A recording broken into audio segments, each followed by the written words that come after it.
Tolobi le 31 décembre 2017, Kabila na batuna soki banani yango balinga te mande sili. 31 décembre 2017. La date butoir des élections présidentielles se rapproche en République démocratique du Congo, mais toujours pas de calendrier électoral.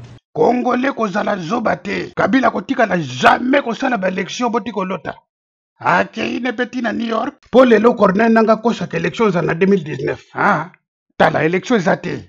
Avec le gouvernement et la commission électorale, devrait permettre la publication prochaine par celle-ci, qui en est la seule institution compétente du calendrier électoral.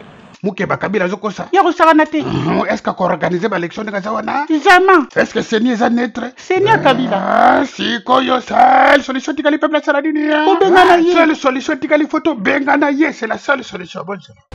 Corneille Nanga, les États-Unis qu'on a eu pression pour bimisa calendrier électoral. Alors bien on peut bâtir moto. Yemuka avec élection vous allez théo témoignage. Nanga en fait va amener la CENI comme état un parti politique de Kabila.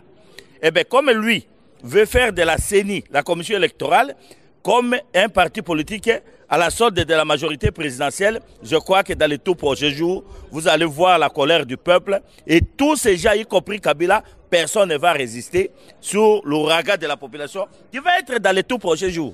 Ah, Kabila, ce que tu dis, yoka peuple. Ah! Kabila Tobengano encore. Soit disant qu'il n'a pas la élection provinciale. Et ça l'a makutu théo. Ma candidat Moussou Bakoufa. Kabila ou a passé l'élection. Ça l'a taillé, t'as l'ingotigala. Azo gagné temps. Accord à 31 décembre, le but est que Kabila fasse prolonger mandat. Peuple congolais, article 64. Attendez, au mois de décembre, vous allez voir, parce que plusieurs mécanismes sont prévus dans la Constitution, dont notamment l'article 64. Le 64 là va donner le pouvoir au peuple de combattre tout individu, groupe d'individus qui exercent le pouvoir en violation de la Constitution et qui veulent se maintenir au pouvoir. Oui, jouer partout, nous disons pourquoi Kabila est dehors. Kabila est joué partout. Il y a un gouvernement, non, dehors. Nabino pe ba policier na ba militaire. Bazo futa bino te. Mutaya ki pena na ba bota kauchu tala ndinga kitisi lokumu na bino. Bozo muna ngun normal pena petio na Kabila yaki lobby awasaka na bino pena lokumu na bino ba policier na ba militaire. Et ben ba moyebi bazo kundango plus que ya soda. Kabila sakani n'esprit na bino ko sakana te. Ba policier na ba militaire avant le 31 décembre bo benga na yi. Bo tirer sur population te mutako benga neza Kabila futa ne pe bino te.